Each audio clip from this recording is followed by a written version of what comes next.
మాజీ శాసనసభ్యులు విశ్వేశ్వరరెడ్డి గారు, ఉమా అన్న గారు, అదేవిధంగా జెడ్పీ చైర్మన్ గిరిజమ్మ గారు, ఇక్కడ వేదికపై ఉన్న తిప్పేస్వామి గారు, మిగిలినటువంటి పెద్దలందరికీ మరి ఈ కార్యక్రమానికి సేవ్ ఆర్డిటీ కోసం తమ ఉద్యమంలో పాలు పంచుకోవడానికి విచ్చేసినటువంటి అశేష జనవాహిని అందరికీ కూడా హృదయపూర్వక నమస్కారాలు తెలియజేస్తూ త్యాగాలు పడి ఈరోజు ఆరోగ్య విషయంలో అయితేనేమి, వ్యవసాయ విషయంలో అయితేనేమి, సామాజిక విషయంలో ప్రతి ఒక్కరికి కూడా ఆర్డిటీ ద్వారా లబ్ధి పొందిన వారు మన ప్రాంతంలో చాలా మంది ఉన్నారు. ఆర్డిటీ లేకపోతే కాన్పులకు చాలా కష్టమై చాలా ఇబ్బందులు పడేటువంటి ఈ సమయంలో ఎన్నో అభివృద్ధి సంక్షేమ కార్యక్రమాలకు ఆర్డిటీ వారు మేము ఆర్డిటీ గురించి మాట్లాడినాం. ఆర్డిటీ తెస్తామని చెప్పి కొంతమంది పెద్దలు, కూటమి పెద్దలు, ఇక్కడ ఉండేటువంటి శాసనసభ్యులు అలిమినేని సురేంద్ర బాబు గారు, అయ్యా గుంచకాడు ఇంక ప్రాంతంలో నాది ఆర్డిటీ హాస్పిటల్ మూత పడుకోకున్నట్ల నేను తీసుకుంటాను, బాధ్యతగా ఉంటానని చెప్పినావు.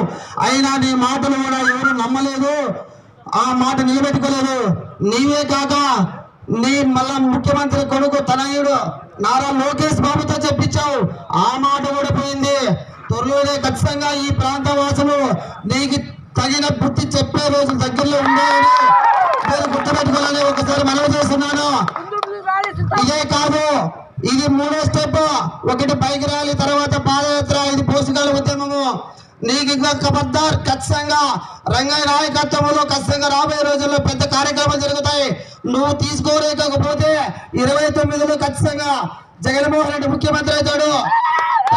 నుండి రంగయ్య నాయకత్వంలో ఎమ్మెల్యే అవుతాడు. 3 నెలలు తిరగకుండా ముందరే ఖచ్చితంగా ఎఫ్సిఆర్ రినవల్ చేసి తీరుతాడు. తీసుకొచ్చి కళ్యాణదుర్గం పట్టు నిలబెడతాడు. ఇది గ్యారెంటీ ఖచ్చితంగా చూసుకో.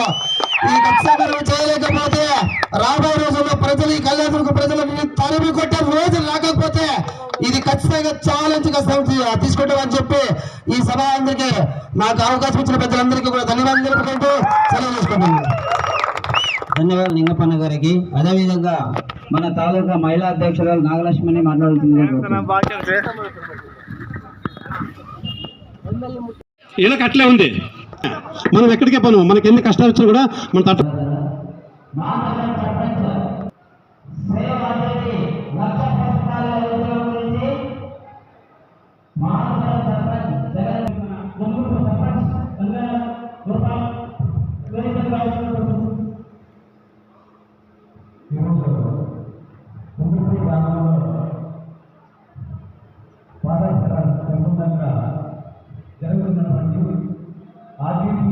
కూడా చాలా రకాలుగా మన ఆర్డిటీ సంస్థ అనేది చేయుతని. అదేవిధంగా తర్వాత పాదయాత్ర సందర్భంగా పాదయాత్ర చేసి ఈ ఆర్డిటీ 1,00,000 పురస్కారాల ద్వారా ఇక్కడ నుంచి ఢిల్లీ దాకా నరేంద్ర మోదీ ఆఫీస్ వరకు 1,00,000 పురస్కారాలు సేవ్ ఆర్డిటీ అని 4 భాషల్లో ఆయనకు తెలియజేసే విధంగా మనందరూ కూడా ఫ్రమ్ అడ్రస్, మన అడ్రస్ రాసేసి చెప్తుంది. బాబుకు గోరుముద్దలు తినేసాడే, జాబిల్ని రావంటే జాబిల్ని రాదు, ఆ బాబు చూడలేదు. అప్పుడు పెద్దోడు అయినాక ఏం చేస్తాడంటే ఆ వీళ్ళడు మా అమ్మ రోజు జాబిల్ని రావే అంటుండే. ఈ రోజు అర్థమైంది నాకు, మా అమ్మ తినిపించేదానికే నాకు జాబిల్ని రావే అంటున్నది. ఆ జాబిల్ని రాలేదు, చంద్రబాబు దీన్ని తెప్పిలేడు అన్నట్టుగా చంద్రబాబు మోసంలో ఫస్ట్ ఇంతవరకు దాన్ని ఊసేయలేదు. ఎక్కడ చూసినా మోసాలకు పాల్పడుతున్నారు కానీ పేదల పక్షాన నిలబడింది ఒక్క రోజు లేదు. కానీ ఈ కుటుంబ ప్రభుత్వము మమ్మల్ని చూస్తే ఇది ఏదో వాళ్ళు సలాభం కోసం చేస్తున్నారు, ఏదో రంగయ్య సార్ గారు సలాభం కోసం చేస్తున్నారు అని చెప్పేసి ఎమ్మెల్యే గారు ఈ ఉద్యమం ఆపలేమని చెప్పి అవకాశం ఇచ్చిన ప్రతి ఒక్కరికి చేస్తుంది. ధన్యవాదాలు. ఇప్పుడు దయచేసి అన్ని పంచాయతీ సర్పంచుల వేదిక మీదకి రావాల్సిందిగా తెలియజేస్తున్నాము. అందరు ఎంపీటీసీలు కూడా వేదిక మీదకి రావాల్సిందిగా తెలియజేస్తున్నాము. మరి వేదిక మీదకి బాలకృష్ణ ఎక్సైజ్ జెడ్పీటీసీ ఈ సభను ఉద్దేశించి స్టేడియంకి రావాల్సిందిగా కోరుతున్నాం.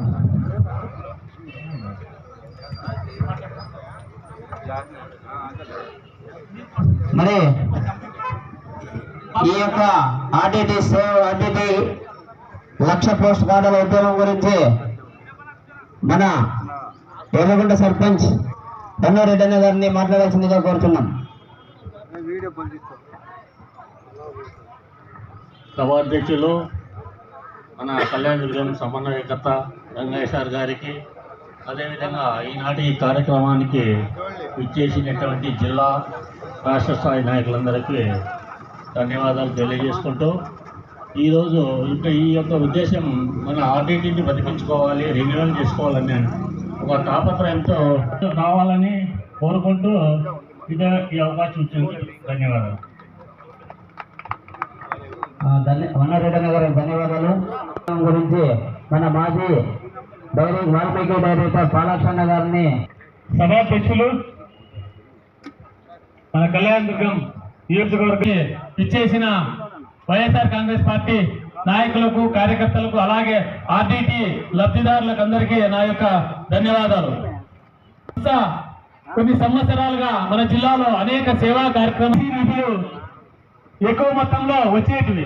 ఆ విదేశీ నిధులు రాకోకుండా FCRA అనే దాన్ని రెన్యువల్ చేయకుండా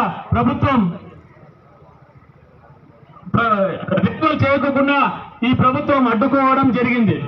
ఈ రెన్యువల్ చేయాలని మన కళ్యాణదుర్గం నియోజకవర్గ సమన్వయకర్త రంగయ్య సార్ గారు అనేక ఉద్యమ కార్యక్రమాలు చేపట్టడం జరిగింది. ఫస్ట్ బైక్ ర్యాలీ రూపంలో ప్రభుత్వానికి నిరసన కార్యక్రమాన్ని తెలియజేశారు. అలాగే 18 రోజులు పాదయాత్ర చేసి ఈ ఆర్టీటీ వల్ల అనేక సేవా కార్యక్రమాలు చేస్తున్నారు. మీరు ఈ ఆర్టీటీ సంస్థను రెన్యువల్ చేసి పేద ప్రజలకు అనేక సేవా కార్యక్రమాలు అందకుండా చేస్తున్నారు. కాబట్టి మీరు ఈ ఆర్టీటీని రెన్యువల్ చేయాలని పాదయాత్ర రూపంలో పోరాటం చేయడం జరిగింది. అయినా ఈ ప్రభుత్వం నిమ్మక నీరెత్తి ఈ రెన్యువల్ చేయకోకుండా ఆపడం జరిగింది. ఇప్పుడు ప్రధానమంత్రికి నేరుగా మన నిరసన గళాన్ని తెలియజేయాలనే ఉద్దేశంతో 1,00,000 పోస్ట్ కార్డులు అనే కార్యక్రమం శ్రీకారం చుట్టడం జరిగింది. ఈ కుందుర్పి మండలంలోనే ఎందుకు చేపట్టాలంటే జిల్లాలో ఎక్కడ కూడా పాదయ్య గారికి దేవాలయం నిర్మించిన దాఖలాలు లేవు. కాబట్టి ఇక్కడ దేవాలయం ఉంది. కాబట్టి ఈ మంచి రంగయ్య గారికి ఏం పని లేదు, పాదయాత్ర చేస్తున్నాడు. ఈ రెన్యువల్ 5 రోజుల్లో వస్తుంది, 3 రోజుల్లో వస్తుంది, వారం రోజుల్లో వస్తుంది అని చేస్తుంటే వాళ్ళ సహాయం అక్కర్లేదు మాకి, మీరు వెళ్ళిపోండి అనే రూపంలో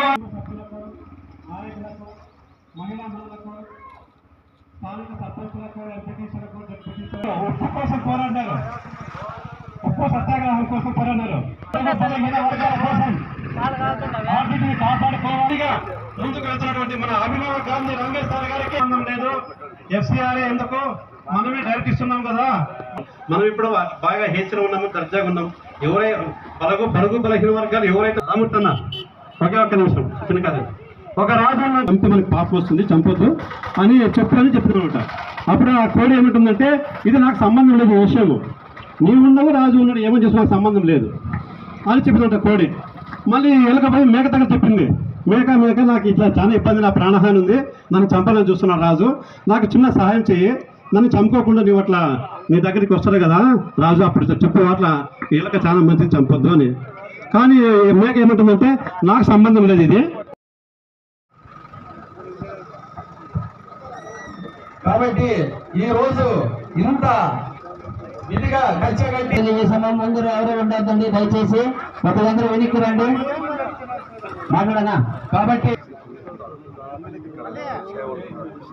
అనేక రంగాల్లో కూడా విద్య కావచ్చు, వైద్యం కావచ్చు, అలాగే ముఖ్యంగా ఒక నమ్మకాన్ని కూడా ప్రభుత్వం చేయని పనులను కూడా ఈరోజు కూడా చేసింది. వారి ప్రభుత్వము ఎప్పుడే పోయినా అదివా చేస్తామని చెప్తూనే ఉన్నారు కథలో. అయినా కాదు, రినివల్ చేసిన వాళ్ళ దగ్గర కాదు, ఢిల్లీకి ఎప్పుడు పోయినా ఢిల్లీకి పోతాం, ఆడికి పోతాం, ఇదికి పోతాం అని చెప్తారే. కానీ వాళ్ళ ద్వారా నుంచి కూటమి ప్రభుత్వం నుంచి FCR మాకు కనీసం ఇక్కడ కళ్యాణ నియోజకవర్గం మా సలా రంగయ్య సార్ గారు ఈ కూటమి ప్రభుత్వానికి ఇప్పటి వరకు కూడా కనువిప్పు అనేది కలగలేదు. ఎక్కడో ఒక ఫారిన్ లో పుట్టిన వ్యక్తి వచ్చి మన కరువు ప్రాంతమైన రాయలసీమాన్ని అతను చూసి, మన కష్టాలు చూసి అతను ప్రతి పేదవాళ్ళని విద్యాపరంగా కావచ్చు, ఇల్లు లేని వాళ్ళకి ఇల్లు కట్టించాడు. ఆరోగ్యపరంగా ప్రతి ఒక్కరూ లబ్ధి పొంది ఉన్నారు. ఇప్పుడు అదే ఆర్డిటి మన అనంత నుంచి వెళ్ళిపోతూ ఉంది అంటే ఎవరైనా ఊహించుకోండి. అసలు ఇప్పటికే ఆ ఊహ ఎవరు ఊహించుకోలేకపోతున్నాము. కాబట్టి ఆ ఫాదర్ ఫెదర్ ఏ విధంగా అయితే కృషి చేసి ఇక్కడ మనందరి పేదలకి సేవ చేశారో, ఈ ఎఫ్సిఆర్ఐ రినివల్ చేయాలని మన రంగయ్య సార్ గారు మహాసంకల్పంతో ఈ యాత్ర చేపట్టారు. ఈ 1,00,000 పోస్ట్ కార్డులు అనేది ఇప్పుడున్న ఈ టీడీపీ గవర్నమెంట్ ఏ విధంగానూ స్పందించలేదు. కాబట్టి మోడీ గారికైనా మన బాధను డైరెక్ట్గా విన్నవించుకోవాలని 1,00,000 పోస్ట్ కార్డులు ద్వారా ఈ కార్యక్రమాన్ని చేపట్టారు. ఇక్కడే కుట్టిపెట్టిన ఈ కార్యక్రమం ఎందుకు చేపట్టారంటే ఇక్కడ ఫాదర్ ఫెదర్ గారికి గుడి కట్టించారు. ఒక వ్యక్తికి గుడి కట్టించారంటే అతని ఒక దేవునితో సమానం. కాబట్టి ఆ కార్యక్రమాన్ని ఇక్కడ నుంచే చేపట్టారు. ఇది ప్రతి ఒక్కరూ గ్రహించుకోవాలి. ఇప్పుడే వచ్చిన మన ఎమ్మెల్సీ మంగమ్మక్క గారికి స్వాగతం, సుస్వాగతం. మరి చప్పట్లతో ఆహ్వానించవలసిందిగా కోరుతున్నాము మంగమ్మక్క గారిని. కాబట్టి ఇది ఇప్పుడు ఈ సభను ఉద్దేశించి ఎస్ఎస్ఎల్ తాలూకా అధ్యక్షులు జమ్మగుంపల తిప్పేస్వామి గారిని మాట్లాడాల్సిందిగా కోరుతున్నాం. పోస్ట్ కార్డులను ప్రధానమంత్రి గారి కార్యాలయానికి పంపించండి ఒక ఆలోచన చేయడానికి సందర్భంగా కూడా రంగయ్య గారికి నేను ప్రత్యేక కృతజ్ఞతలు, అభినందనలు కూడా తెలియజేస్తా ఉన్నాను. ఎందుకంటే ఆర్డిటి సంస్థ దాదాపు 50-60 సంవత్సరాల నుంచి కూడా మన అనంతపూర్ జిల్లాలో ఉన్నటువంటి పేద, బడుగు, బలహీన వర్గాల వారికి అన్ని సేవలు కూడా అందిస్తుంది. ప్రభుత్వానికి సమాంతరంగా కూడా ఆర్డిటి సంస్థ అనేది సేవలు అందిస్తూ ఉంది. ఈరోజు మనం చూసుకుంటే మన జిల్లాలో ఉన్నటువంటి పేద విద్యార్థులకు చదువును అందించి ఎంతో మంది ఈరోజు ఉన్నత పదవుల్లో ఉన్నారు. అలాగే క్రీడా రంగంలో కూడా మన జిల్లాలో ఉన్నటువంటి క్రీడాకారులకు ప్రోత్సాహం అందించి నేషనల్ లెవెల్లో, ఇంటర్నేషనల్ లెవెల్లో కూడా గేమ్స్ ఆడేలాగా ప్రోత్సహించి ముందుకు నడిపిస్తా ఉంది.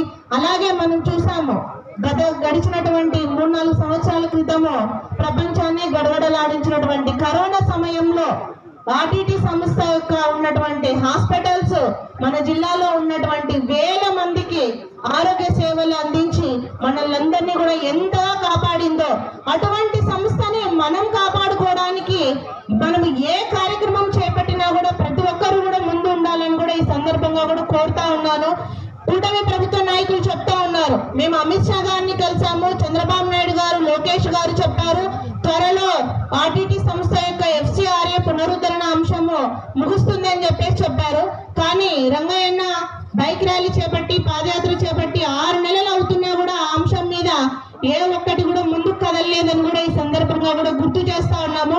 ఇప్పటికైనా కూడా కూటమి ప్రభుత్వ నాయకులు వెంటనే స్పందించి ఆర్డిటి సంస్థ యొక్క ఎఫ్సిఆర్ఏ పునరుద్ధరణ అయ్యే వరకు కూడా మన ప్రభుత్వం నుంచి 400 కోట్ల బడ్జెట్ కేటాయించి ఈ ఆర్డిటి సంస్థను నడిపించాల్సిందిగా ఈ సందర్భంగా కూడా విజ్ఞప్తి చేస్తా ఉన్నాము.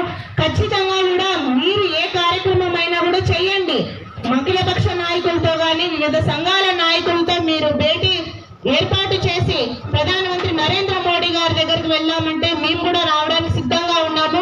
ఖచ్చితంగా కూడా ఎఫ్సిఆర్ఏను పునరుద్ధరించుకోవడానికి మనం అందరం కూడా నడుం బిగించి ముందుకు నడవాలని కూడా కోరుకుంటూ ఈ అవకాశం ఇచ్చినందుకు ప్రతి ఒక్కరికి కూడా ధన్యవాదాలు తెలియజేస్తూ సెలవు తీసుకుంటాను. Save RDT.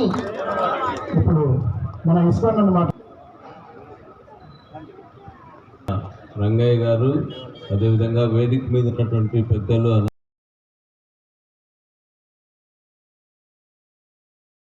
ఆ ఆస్తులన్నీ యాలం వేసే పరిస్థితికి వస్తున్నాయంటే ఒక్కసారి మనం అందరము కూడా ఆలోచన చేయాల్సింది ఈ సందర్భంగా తెలియజేస్తున్నా. మనం ఆర్డిటి సంస్థ మూతపడుతోందంటే గతంలో జగనన్న దాన్ని నిలుపుదల చేసి దాన్ని ముందుకు తీసుకెళ్లినటువంటి పరిస్థితి మనం గత ప్రభుత్వంలో చూసాం.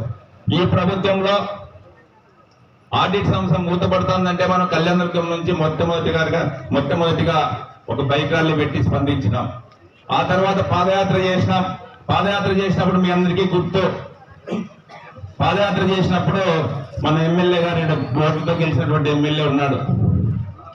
ఆయన ఏ పద్ధతిలో ఇక్కడికి వచ్చారనేది మనందరికీ తెలుసు.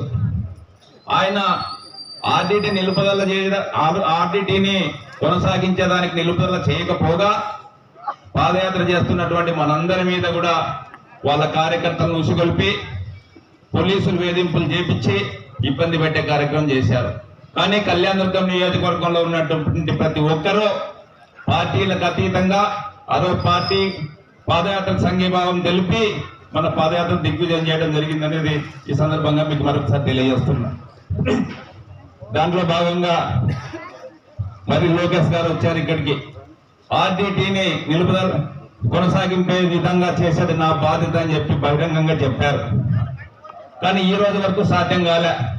కేవలం కూటమి ప్రభుత్వంలో ఉన్నటువంటి ఎమ్మెల్యేలు కానీ పెద్దలు కానీ రాష్ట్ర ముఖ్యమంత్రి కానీ కేవలం వాళ్ళ ఆదాయం రాష్ట్రాన్ని దోచుకునేది వైఎస్ఆర్ కాంగ్రెస్ పార్టీ నాయకులను ఇబ్బంది పెట్టే కార్యక్రమం తప్ప ప్రజా సమస్యలు పట్టట్లేదనేది ఈ సందర్భంగా మరొకసారి గుర్తు చేస్తున్నా. ప్రభుత్వ డబ్బులు లేకుండా విదేశాల నుంచి వచ్చే డబ్బులు తీసుకొని వచ్చి మన కుటుంబాలను బాగు చేస్తున్నటువంటి ఆర్డిటి సంస్థను విశేష దిశగా వెళ్తున్నటువంటి సందర్భంలో మూడో ఉద్యమం పోస్ట్ కార్డుల ఉద్యమం. పోస్ట్ కార్డు ఉద్యమం ఏంటంటే ఈ రాష్ట్ర ప్రభుత్వం కేంద్ర ప్రభుత్వానికి చెప్తాందో లేదో అనే ఆలోచనతో డైరెక్ట్ గా ప్రధానమంత్రి కార్యాలయానికి మనం సేవా ఆర్డిటి అనేది గుర్తు చేయడానికి కళ్యాణదుర్గం నియోజకవర్గం నుంచి 1,00,000 పోస్ట్ కార్డుల కార్యక్రమం మొదలుపెట్టినందుకు రంగయ్య గారిని ప్రత్యేకంగా అభినందిస్తున్నా. మనమందరం కూడా ఈ కార్యక్రమాన్ని బాధ్యతగా తీసుకొని గ్రామం నుంచి కూడా దాదాపు 90,000 ఇళ్ళు ఉన్నాయి మన నియోజకవర్గంలో. 1,00,000 పోస్ట్ కార్డులు అంటే ఒక గ్రామానికి ప్రతి ఇంటి నుంచి ఒక పోస్ట్ కార్డు ప్రధానమంత్రి కార్యాలయానికి పోయే విధంగా చేయాలని చెప్పి సందర్భంగా మరొకసారి తెలియజేస్తున్నా. ఈ కార్యక్రమానికి పెద్ద ఎత్తున వచ్చినటువంటి ప్రతి ఒక్కరికి పేరు పేరున నమస్కారాలు తెలియజేస్తున్నాను. Thank you.